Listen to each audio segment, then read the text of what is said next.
రామాయణం. జై శ్రీరామ్. రాముడు తమసా నదిని దాటాక ఒక్కొక్క రోజు వేదశృతి, గోమతి మొదలైన నగరాలని దాటి కోసల రాజ్య సరిహద్దుకి చేరుకున్నారు. అక్కడికి వచ్చాక అయోధ్య నగరానికి రథం దిగి ఒకసారి నమస్కారం చేసి ఇలా అన్నాడు: అపృచ్ఛే త్వాం పురిశ్రేష్ఠే కాకుత్సత్త పరిపాలితే దైవతాని చ యాని త్వాం పాలయంత్య వసంతి చ. ఓ అయోధ్యపురమా, ఓ అయోధ్యాపురము, మా కాకుత్స వంశంలోని ఎందరో రాజులు నిన్ను పరిపాలించారు. ఇటువంటి అయోధ్య నగరాన్ని విడిచి ధర్మానికి కట్టుబడి 14 సంవత్సరములు అరణ్యాలకు వెళుతున్నాను. తిరిగి నేను ఈ అయోధ్య నగరంలోనికి ప్రవేశించి మా తల్లిదండ్రుల పాదములకు నమస్కరించే అదృష్టాన్ని నాకు ప్రసాదించు అని వేడుకున్నాడు. తర్వాత వారు ఆ కోసల దేశ సరిహద్దుల్ని దాటి గంగానది తీరాన్ని చేరుకున్నారు. అక్కడ ఒక ఇంగుది అనగా గార వృక్షం నీడలో అందరూ కూర్చున్నారు. తత్ర రాజా గుహౌ నామ రామస్య ఆత్మ సమహాసఖ నిషాద జాత్యో బలవాన్ స్థపతి చ ఇతి విశ్రుతః. రాముడు అక్కడికి వచ్చాడని తెలుసుకొని ఆ ప్రాంతంలోని శృంగిబేరపురం అని పిలుస్తారు. ఆ ప్రాంతానికి నిషాధుడైన గుహుడు అధిపతిగా ఉంటున్న రాముడికి ఆత్మతో సమానమైన స్నేహితుడైన తమ ధర్మాన్ని పాటించే వాళ్ళందరూ రాముడికి ఆత్మతో సమానమైన స్నేహితులే. గుహుడు పరుగున వచ్చి రాముడిని గట్టిగా కౌగిలించుకొని ఇలా అన్నాడు: రామా, ఇది కూడా నీ రాజ్యమే, ఇది కూడా నీ అయోధ్య అనే అనుకో. నీ కోసమని రకరకాల పదార్థాలు,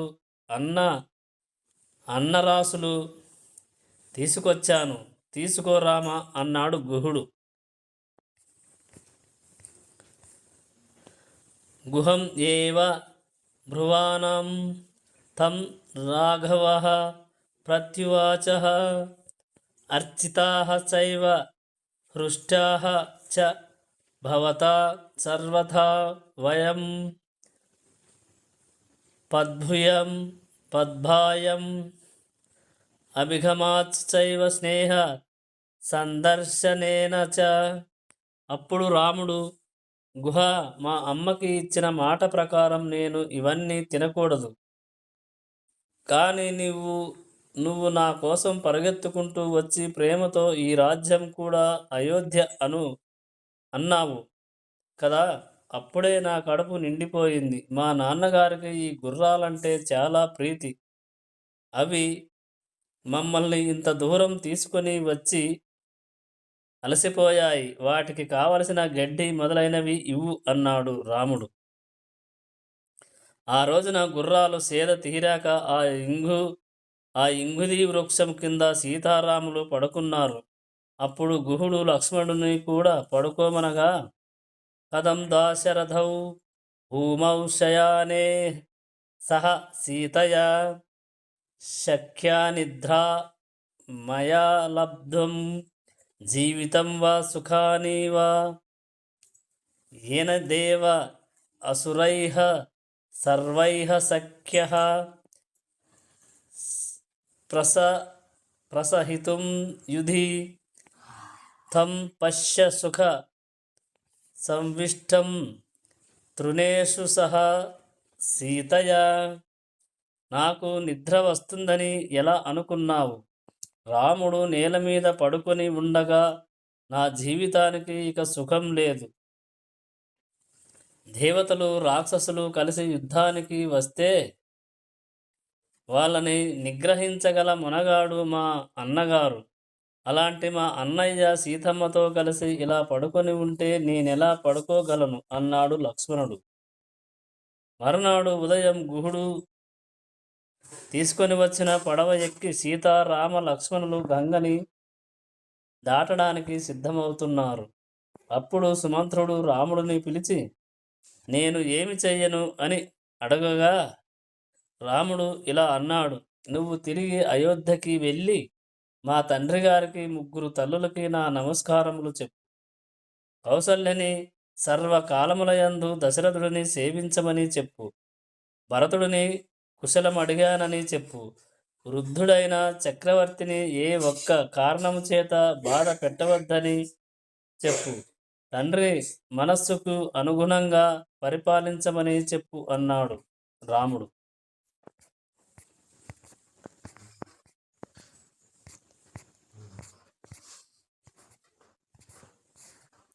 అప్పుడు సుమంత్రుడు, రామా, నేను మీతోనే వస్తాను, మీ సేవ చేసుకుంటాను. ఏ రథం మీద మిమ్మల్ని అరణ్యాలకు తీసుకొని వచ్చానో ఆ రథం మీదే మిమ్మల్ని 14 సంవత్సరాల తర్వాత అయోధ్యకు తీసుకెళతాను అన్నాడు సుమంత్రుడు. నువ్వు నాతో వచ్చేస్తే కైకమ్మకి అనుమానం వస్తుంది. రాముడు అరణ్యవాసం చేయకుండా రథం మీద తిరుగుతున్నాడు అనుకుంటుంది. అందుకని నువ్వు కాళీరథంతో వెనక్కి వెళ్ళి రాముడు గంగని దాటి అరణ్యాలకు వెళ్ళాడని చెప్పాలి. అప్పుడు ఆమె సంతోషిస్తుంది. అందుకని నువ్వు బయలుదేరాలి అన్నాడు. వెంటనే సుమంత్రుడు అయోధ్యకి బయలుదేరాడు. తత్తు క్షీరం రాజపుత్రాయ గుహః క్షిప్రం ఉపాహరత్ లక్ష్మణస్య ఆత్మనః చైవ రామః తేన అకరోజ్ జటాహ. అప్పుడు రాముడు గుహుడిని పిలిచి, గుహ, ఇక నుండి నేను ఒక తపస్వి ఎలా బతుకుతాడో అలా బతకాలి. అందుకని నువ్వు నా కోసం మర్రిపాలు తీసుకురా అన్నాడు. అప్పుడు రాముడు గుహుడిని ఆ మర్రిపాలని తన తల మీద, లక్ష్మణుడి తల మీద పొయ్యమన్నాడు. మర్రిపాలు పోశాక జిగురుతో ఉన్న ఆ జుట్టుని జటల కింద కట్టేసుకున్నాడు. అక్కడున్న వాళ్ళందరూ రాముడి యొక్క ధర్మానికి ఆశ్చర్యపోయారు. అప్పుడు రాముడు, నేను ఈ 14 సంవత్సరములు నా నా క్షాత్ర ధర్మాన్ని పాటిస్తూ బ్రహ్మచర్యంతో కూడిన అరణ్యవాసాన్ని చేస్తాను అన్నాడు రాముడు. తరువాత రాముడు లక్ష్మణుడిని పిలిచి, ముందు మీ వదినని పడవ ఎక్కించి నువ్వు ఎక్కు అని చెప్పి వారు పడవ ఎక్కాక ఆయన కూడా పడవ ఎక్కాడు. అలా సీతారామ లక్ష్మణులు గంగని దాటి అవలి ఒడ్డుకు వెళ్ళారు. అక్కడ నుండి అలా కొంత దూరం వెళ్ళాక చీకటి పడేసరికి వాళ్ళందరూ ఒక చెట్టు కింద విడిది చేశారు. అప్పుడు రామలక్ష్మణులు వెళ్ళి 3 మృగాలని సంహరించి వాటిని తీసుకొని వచ్చి అగ్నిలో బాగా కాల్చి ఆ మాంసాన్ని 3 తిన్నారు. తరువాత అక్కడే పడి ఉన్న ఎండుటాకుల మీద పడుకున్నారు. అప్పుడు రాముడు లక్ష్మణుని పిలిచి, లక్ష్మణ, నాకు ఒక ఆలోచన వచ్చింది. భరతుడు యువరాజ పట్టాభిషేకం చేసుకున్నాక కౌసల్యని, సుమిత్రని బంధిస్తాడు. అందుకని నువ్వు బయలుదేరి అయోధ్యకి వెళ్ళిపో అన్నాడు రాముడు. రాముడి మాటలు విన్న లక్ష్మణుడు ఇలా చెప్పాడు, అన్నయ్య, తప్పకుండా వెళ్ళిపోతాను. కానీ ఈ మాట నాకు చెప్పినట్టు నిద్రపోతున్న సీతమ్మకు కూడా చెప్పవే. సీతమ్మ నిన్ను విడిచిపెట్టి ఉండలేదు కనుక ఆ విషయం నీకు తెలుసు. కనుక సీతమ్మని వెనక్కి వెళ్ళి కౌసల్య, సుమిత్ర, దశరథుల సేవ చెయ్యమని నువ్వు ఆజ్ఞాపించవు. నిన్ను విడిచిపెట్టి వెళ్ళి నేను ఉండగలనని అనుకుంటున్నావు. అందుకు నన్ను వెళ్ళిపోమ్మంటున్నావు. నచ సీతాత్వయా హీనాన చ అహం అపి రాఘవ ముహూర్తం అపి జీవావో జలాస్ మత్స్యాయౌ ఇవ ఉద్ధృతౌ. నీటిలో ఉన్న చేప పిల్లని పైకి తీసి ఒడ్డున పారేస్తే తన ఒంటికి తడి ఉన్నంత వరకు ప్రాణములతో ఉండి ఆ ఒంటి తడి ఆరిపోగానే ఎలా ప్రాణములని వదులుతుందో అలా వెనక్కి తిరిగి వెళ్ళిపోతూ నిన్ను చూస్తూ నువ్వు ఎంతసేపు కనబడతావో అంతసేపు ప్రాణములతో ఉండి నువ్వు కనబడడం మానేయగానే నువ్వు కనబడడం మానేయగానే ఈ ప్రాణములు విడిచిపెట్టేస్తాను అన్నయ్య అన్నాడు లక్ష్మణుడు. లక్ష్మణ, ఈ 14 సంవత్సరాల అరణ్యవాసంలో మళ్ళీ నిన్ను ఈ మాట అడగను. నువ్వు నాతోనే ఉండు అని రాముడు లక్ష్మణుడితో అన్నాడు. మర్నాడు ఉదయం కొంత దూరం ప్రయాణించగా వాళ్ళకి అక్కడ ఒక ఆశ్రమం కనబడింది. అది భరద్వాజ ముని ఆశ్రమం. ఆ ఆశ్రమంలో భరద్వాజుడు శిష్యులకు వేదపాఠాలు చెప్పుకుంటూ కాలం గడుపుతున్నాడు. ఆయన త్రికాలవేది. రాముడు ఆశ్రమంలోకి ప్రవేశించి తనని తాను పరిచయం చేసుకుని తరువాత తన పత్నిని సోదరుడిని పరిచయం చేసి భరద్వాజునికి నమస్కారం చేసి కుశల ప్రశ్నలు అడిగాడు. ఆ రాత్రి ఆశ్రమంలో గడిపాక మరునాడు ఉదయం భరద్వాజుడు రాముడిని 14 సంవత్సరాల అరణ్యవాసాన్ని తన ఆశ్రమంలోనే గడపమన్నాడు. అప్పుడు రాముడు, మీ ఆశ్రమం మా రాజ్యానికి దగ్గరలోనే ఉంది. తాను ఇక్కడే ఉంటే జానపదులు తనని చూడటానికి వస్తుంటారు. నేను రాజ్యానికి దగ్గరలోనే ఉండిపోయానని కైకమ్మకి ఇబ్బందిగా ఉంటుంది. అందుకని నిర్జనమైన ఎవ్వరూ లేని చోటుకి వెళ్ళిపోతాను. కావున క్రూర మృగముల వలన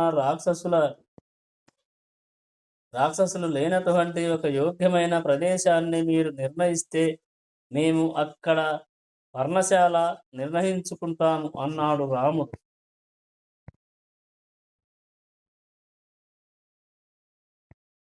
భరద్వాజుడు ఇలా అన్నాడు, ఇక్కడ నుండి బయలుదేరి యమునా నదిని దాటండి.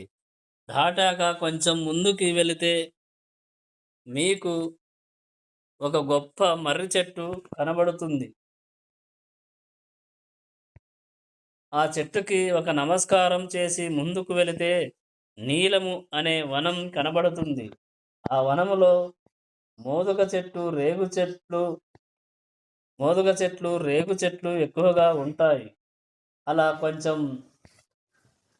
ముందుకు వెళితే ఎక్కడ చూసినా నీళ్లు చెట్లు కనబడతాయి. అక్కడ నుండి చూస్తే చిత్రకూట పర్వతాల శిఖరాలు కనబడతాయి. మీరందరూ ఆ చిత్రకూట పర్వతాలని చేరుకోండి. అక్కడ వాల్మీకి మహర్షి ఆశ్రమం ఉంటుంది. ఆ ఆశ్రమానికి పక్కన మీకు అనువైన స్థలంలో ఆశ్రమాన్ని నిర్ణయించుకోండి. ఆ ప్రదేశంలో ఏనుగులు, కొండముచ్చులు, కోతులు, బంగారు చుక్కలు గల జింకలు తిరుగుతూ ఉంటాయి. అక్కడ మీకు కావలసిన ఆహారం దొరుకుతుంది. స్వచ్ఛమైన జలాలు ప్రవహిస్తూ ఉంటాయి. ఆ అరణ్యాలకి నేను చాలాసార్లు వెళ్ళాను. అక్కడ కార్చిచ్చు పుట్టదు. కాబట్టి మీరు అక్కడ పర్ణశాల నిర్ణయించుకోండి అని అన్నాడు భరద్వాజుడు. భరద్వాజుడు చెప్పిన ప్రకారం పర్ణశాల నిర్ణయించుకోవడానికి సీత, రామ, లక్ష్మణులు ఆయనకి నమస్కారం చేసి బయలుదేరి చిత్రకూట పర్వతాన్ని చేరుకున్నారు. లక్ష్మణుడు చక్కటి పర్ణశాలని నిర్ణయించాడు. ఆ పర్ణశాలలో వాస్తు హోమం చేసి గృహప్రవేశం చేశారు. తరువాత వాల్మీకి ఆశ్రమాన్ని సందర్శించారు. వాళ్ళ రాకతో వాల్మీకి మహర్షి చాలా సంతోషించారు. అలా ఆ చిత్రకూట పర్వతాల మీద సీత, రామ, లక్ష్మణులు హాయిగా కాలం గడపసాగారు. సుమంత్రుడు అయోధ్యకి తిరిగి వచ్చి రాముడు సీతా లక్ష్మణ సహితుడై గంగని దాటి అరణ్యాలకు వెళ్ళిపోయాడని చెప్పాడు. అప్పుడు దశరథుడు రాముడు ఎలా ఉన్నాడని అడుగగా సుమంత్రుడు ఇలా చెప్పాడు. రాముడు మీకు నమస్కారములు చెప్పమన్నాడు. కౌసల్యని జాగ్రత్తగా చూసుకోమన్నాడు. కౌసల్య, సుమిత్ర, కైకేయలయందు తనకెటువంటి భేదభావం లేదన్నాడు. భరతుడిని కుశలమడిగాడు అని చెప్పారు. ఈ మాటలు విన్న దశరథుడు లక్ష్మణుడు ఏమన్నాడు అని అడిగాడు. అప్పుడు ఆ సుమంత్రుడు లక్ష్మణుడు పడవెక్కుతూ మా తండ్రి కామమునకు లొంగిపోయి సకల సుగుణాభి రాముడిని రాజ్యం నుండి బయటకు పంపించాడు. అందుకని ఆయనని తండ్రిగా నేను అంగీకరించడం లేదు. ఇక నుండి దశరథుడు నాకు తండ్రి కాదు. నాకు తండ్రి కానీ, తల్లి కానీ, గురువు కానీ, దైవము కానీ, అన్న కానీ, తమ్ముడు కానీ ఎవరైనా నాకు రాముడే అన్నాడు లక్ష్మణుడు. అని ఈ మాట నేను చెప్పనని దశరథుడికి చెప్పు, నేను చెప్పానని దశరథుడికి చెప్పు అన్నాడు. మరి సీతమ్మ ఏమనిందని దశరథుడు అడగగా, సీతమ్మ పడవెక్కుతూ నా వంక చూసి నమస్కారం చేసి వెళ్ళిపోయింది అన్నాడు. అప్పటికే దశరథుడు చాలా పరివేదన చెందుతున్నాడని సుమంత్రుడు గ్రహించాడు. రాజుని ఓదార్దామని సుమంత్రుడు ఇలా అన్నాడు, ఏమీ లేదయ్యా, వారు చాలా సంతోషంగా ఉన్నారు. రాముడితో పాటు సీతమ్మ సంతోషంగా నడుస్తూ ఆ వనాలని, ఉపవనాలని అన్నిటినీ చూస్తుంది. సీతమ్మ అరణ్యంలో నడిచి వెళుతుంటే హంసలు కూడా ఆవిడలాగానే నడుద్దామని ప్రయత్నిస్తున్నాయి. ఎందుకంటే అప్పటిదాకా తమ నడకల్ని చూసి అందరూ హంస నడక అంటుంటే అవి ఆనందపడేవి. కానీ సీతమ్మ అరణ్యానికి వచ్చాక ఆ హంసలన్నీ నడకలు మానేసి ఒక మూల కూర్చున్నాయంట. మీరు ఎందుకు నడవడం లేదు అని ఎవరన్నా అడిగితే అవి మాకన్నా అందంగా నడిచే ఆవిడ కొత్తగా అరణ్యానికి వచ్చింది. ఆమె నడక ముందు మా నడక ఏపాటిది అని నడవడం మానేసి ఒక మూలన కూర్చున్నాయంట. అలా నడిచిందయ్యా సీతమ్మ అని సుమంత్రుడు అన్నాడు. అప్పుడు కౌసల్య, ఒక స్త్రీ భర్త చేత, కొడుకు చేత, జ్ఞాతులు అనగా బంధువుల చేత రక్షింపబడాలి. భర్తవై కూడా నువ్వు నాకు రక్షణ ఇవ్వలేదు. నాకు ఉన్న ఒకే ఒక్క కొడుకుని నా దగ్గర లేకుండా చేశావు. నాకు జ్ఞాతి అన్నవాడెవరు దగ్గరలో లేరు. నువ్వు చేసిన ఈ దారుణమైన పని వలన నేను నా కొడుకుకి దూరమయ్యాను. కాబట్టి నేను దిక్కులేని చావైనా చస్తాను, లేకపోతే రాముడి దగ్గర కన్నా వెళతాను. ఇక నేను నీ ముఖం చూడను, నీ దగ్గర ఉండను అని పలికింది కౌసల్య. కౌసల్య మాటలు విన్న దశరథుడు కృంగిపోయి ఇలా అన్నాడు, నేను దౌర్భాగ్యుడనే కౌసల్య, నేను ఎందుకు పనికిరాని వాడిని, దీనుడిని, నేను ధర్మాత్ముడిని అని కానీ మిమ్మల్ని సరిగ్గా ఒక్కనాడైనా చూశానని కానీ నేను అనను. నా కంటికి నిద్ర రావడం లేదు, నోటికి తిండి సహించడం లేదు, నన్ను ఓదార్చేవారు లేరు. నేను ఎంత బెంగ పెట్టుకున్నానో నీకేమి తెలుసు? ఓదారుస్తావని కదా నీ దగ్గరకు వచ్చాను. పరమ సాత్వికమైన ప్రవర్తన కలిగిన నువ్వు కూడా నన్ను ఇలా పొడి చేస్తే నేను కూడా ఈ క్షణంలోనే ప్రాణాలు విడిచిపెట్టేస్తాను. కౌసల్య, నువ్వైనా కనీసం ఇలా మాట్లాడడం మానవా? నీ పాదములు పట్టుకుంటాను అని 2 చేతులతో నమస్కారం చేశాడు. నయేషా హి స స్త్రీ భవతి క్లాసుషు నియేన ధీమత ఉభయోః లోకయోః వీర పత్యాయ సంప్రసాధ్యతే. కౌసల్య పరుగున వచ్చి ఆయన పాదాల వద్ద కూర్చొని ఆయన 2 చేతులు తన తల మీద పెట్టుకుని, మహాధర్మాత్ముడైన భర్త భార్య దగ్గర ఇలా 2 చేతులు పెట్టి నిన్ను బతిమాలుతున్నాను అన్నాడంటే, ఆ స్త్రీ జీవితంలో అటువంటి దుర్దినం ఇంకా వేరొకటి ఉండదు. కొడుకు వెళ్ళిపోయాడన్న ఆక్రోశంలో ఇలా మాట్లాడాను. నన్ను క్షమించు అని ఆయన కాళ్ళ మీద పడైపోయింది. తరువాత కౌసల్యాదేవి దశరథుడిని తీసుకెళ్ళి మంచం మీద పడుకోబెట్టింది.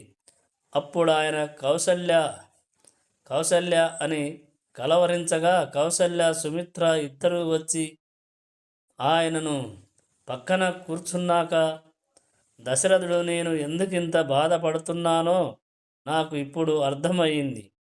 పాలు తాగుతున్న పిల్లలకి తల్లుల యొక్క స్తన్యములు కత్తి పక్కన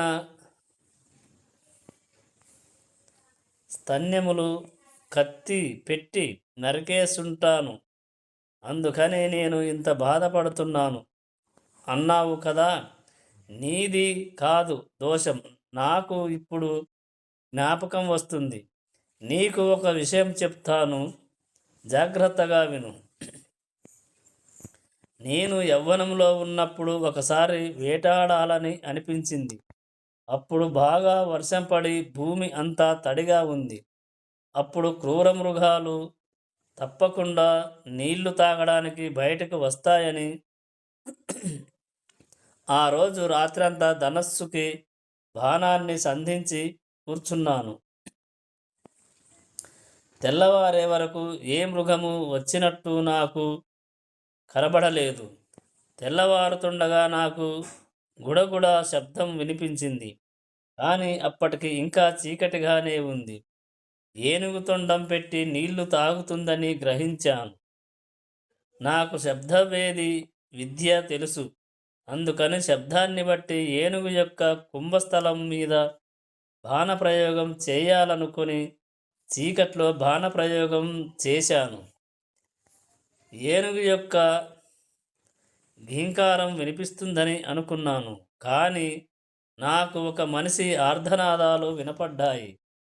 నేను భయపడి అక్కడకు వెళ్ళి చూసేసరికి నేను విడిచిపెట్టిన బాణం గుండెల్లో గుచ్చుకొని ఒక ముని కుమారుడు ఆ నది ఒడ్డున పడి తన్నుకుంటున్నాడు.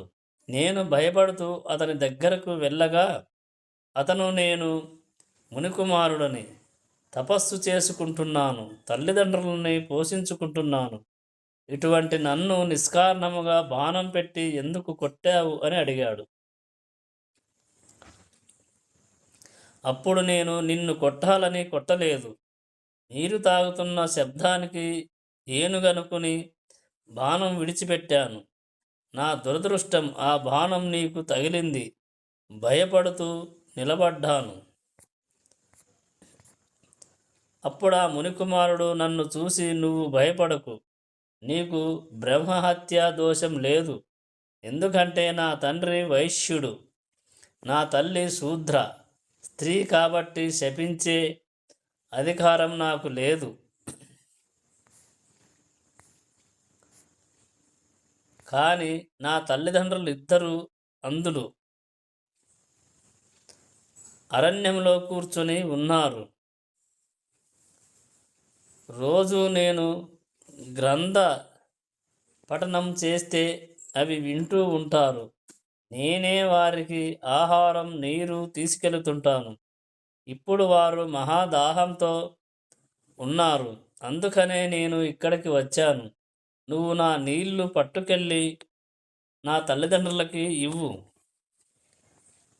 ఈ బాణపు ములుకు నాలో ఉన్నందున నేను ఈ బాధ తట్టుకోలేకపోతున్నాను. కనుక నువ్వు ఈ బాణం తీసేయి అన్నాడు. తీసేస్తే అతను చనిపోతాడు, తీయకపోతే అతను ఆ బాధ తట్టుకోలేకపోతున్నాడు. అందుకని అతను బాధపడడం ఇష్టం లేక బాణం తీసేశాను. ఆ పిల్లవాడు వెంటనే మరణించాడు. అప్పుడు నేను ఆ నీటి కుండ పట్టుకొని అతని తల్లిదండ్రుల దగ్గరకు వెళ్ళాను. నా అడుగుల శబ్దం విన్న ఆ అంధులైన తల్లిదండ్రులు, నాయనా, ఇంతసేపు ఎక్కడికి వెళ్ళావు? మీ అమ్మ నీ కోసం బెంగ పెట్టుకుంది అని ఆ ముని కుమారుడి తండ్రి అడిగితే, నేను ఉన్నది ఉన్నట్లు చెప్పాను. నా వలన పొరపాటు జరిగినదని, మీ కుమారుడిని నేనే సంహరించాను అని చెప్పాను. అప్పుడు ఆయన నన్ను తన కుమారుడి కళేబరాన్ని చూపించమన్నాడు. నేను వాళ్ళని అక్కడికి తీసుకెళ్ళగా వారు తమ కుమారుడి శవం మీద పడి రోధించారు. తరువాత ఆ తండ్రి నా వంక తిరిగి, నేను ఎలాగైతే ఇప్పుడు నా కుమారుడి మీద పడి హా కుమారా, హా కుమారా అని పుత్రశోకంతో ప్రాణాలు విడిచిపెడుతున్నానో, నువ్వు కూడా అలాగే ఏడుస్తూ హా కుమారా అంటూ ప్రాణాలు విడిచిపెడతావు అని నన్ను శపించాడు. ఈలోగా స్వర్గలోకం నుండి ఇంద్రుడు వచ్చి, నువ్వు తల్లిదండ్రులకు చేసిన సేవకి నిన్ను స్వర్గానికి తీసుకువెళతానని ఆ మునికుమారుడిని తన రథంలో తీసుకు వెళ్ళాడు.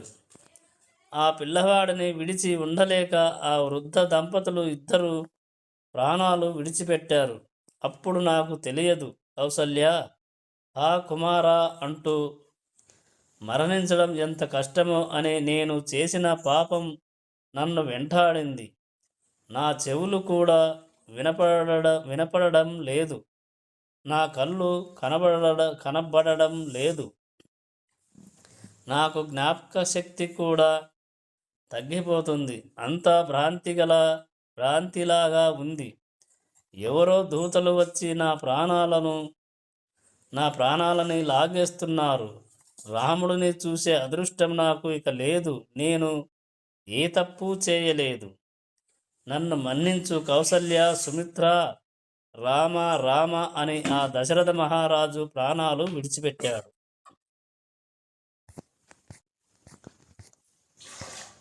అక్కడే కూర్చున్న కౌసల్య, సుమిత్ర, దశరథుడు మూర్ఛపోయాడనుకున్నారు. వారు అక్కడే పడుకొని నిద్రపోయారు. మరునాడు ఉదయం మాగధులు వచ్చి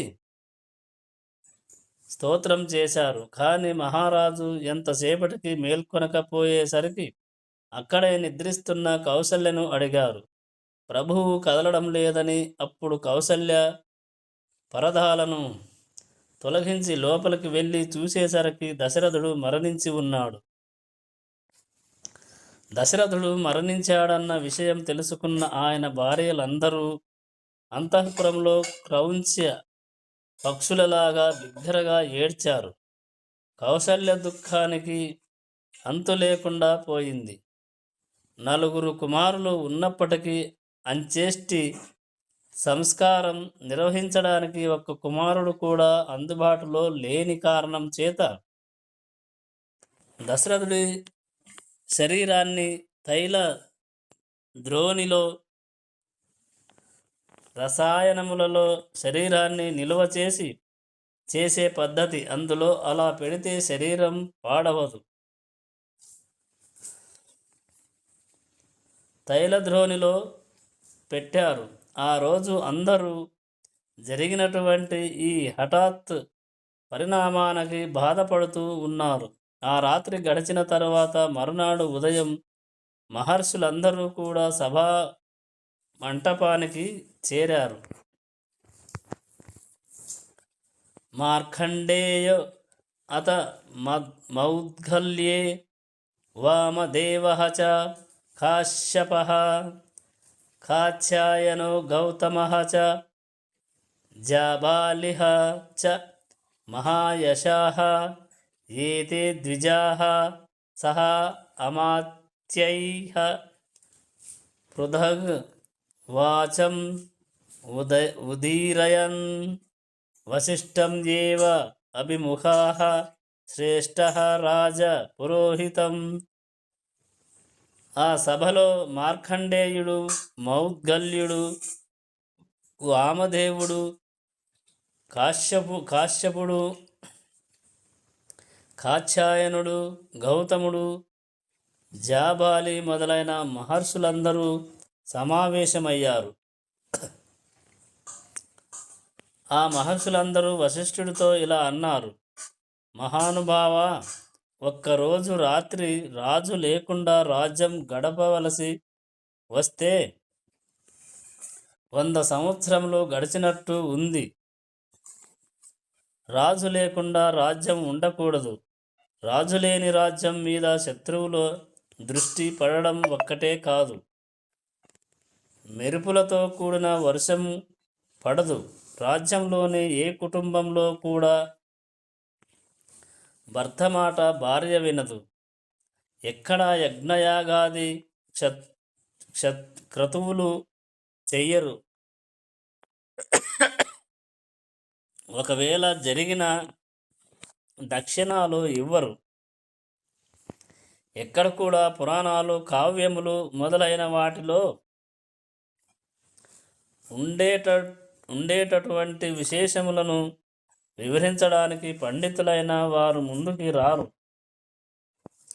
యుక్త వయసులో ఉన్నటువంటి కన్యలు గొప్ప గొప్ప బంగారు ఆభరణములను ధరించి సాయంత్రం పూట సంతోషంగా ఉద్యానవనాలలోకి వెళ్ళి పువ్వులని కోసుకుంటూ ఆనందంగా కూర్చొని మాట్లాడుకునేటువంటి పరిస్థితి ఉండదు.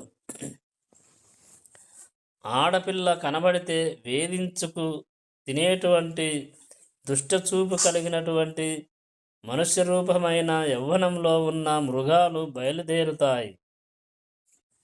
తపస్సు చేసుకునేటటువంటి ఋషులు తమ కడుపుని నింపుకోవడం కోసం గ్రామాలలోకి రారు. వర్తకులు తమ సంపదని ఎక్కడో దాచుకున్నా కూడా బిక్కుబిక్కుమంటూ బతకవలసిన రోజులు వస్తాయి. ఇది నా భూమి, ఇది నా పొలము అని చెప్పగలిగేవాడు ఉండడు. అన్నిటినీ మించి ప్రజలలో నిస్పృహ, నిరాశ చోటు చేసుకుంటాయి. రాజా సత్యం చ ధర్మచ్చ రాజా కులవతాం కులం, రాజా మాత పితా చైవ రాజా హితకరో నృణాం. రాజే సత్యం, రాజే ధర్మం, రాజే తల్లి, రాజే తండ్రి, రాజే దైవం, రాజే సమస్తం. అందుచేత సింహాసనం ఖాళీగా ఉండడానికి వీలు లేదు.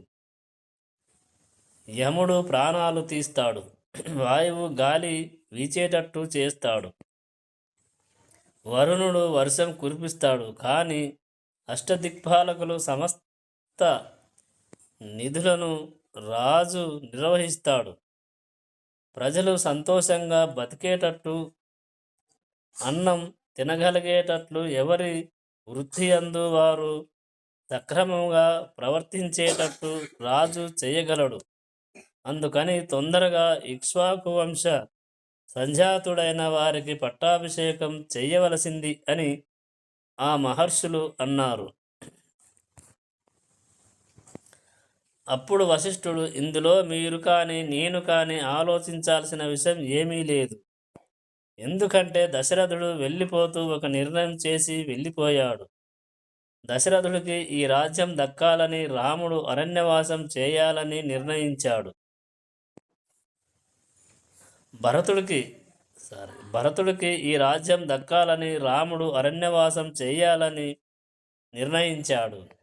ఆ కారణం చేత భరతుడిని పిలిపించి ఈ సింహాసనం మీద కూర్చోబెట్టి పట్టాభిషేకం చెయ్యాలి. కానీ భరతుడు తన తాతగారైన కైకేయ రాజు దగ్గర ఉన్నాడు. ఆ రాజ్యం చాలా దూరంలో ఉంది కనుక చాలా వేగంగా అశ్వముల మీద వెళ్ళగలిగే దూతలని పంపుదాం అని అన్నాడు.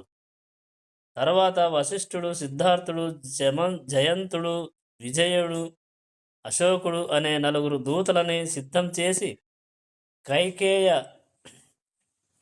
రాజ్యానికి వెళ్ళి ఆ కైకేయ రాజుకి విశేషమైన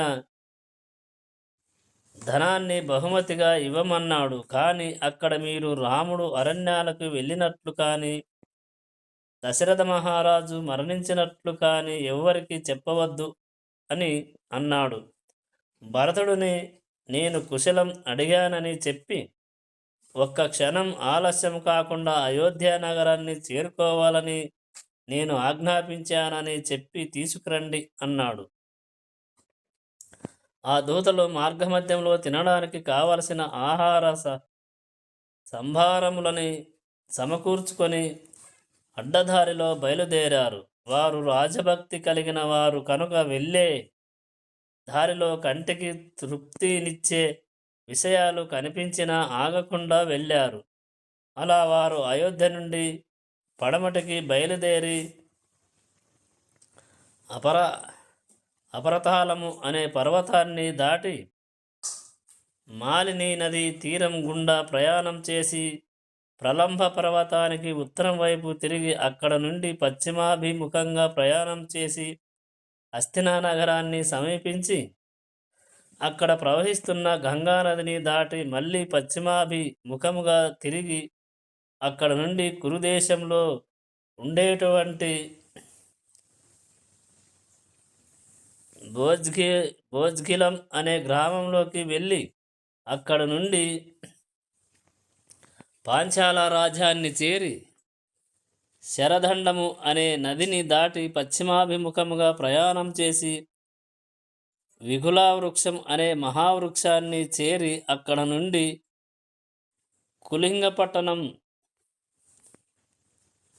కులింగపట్టణం చేరుకొని అక్కడ నుండి అభికాలం అనే గ్రామాన్ని చేరుకొని తర్వాత ఇక్షుమతి నదిని దాటి బాహ్లిక దేశాన్ని చేరుకొని దాని మధ్యలో నుండి బయలుదేరి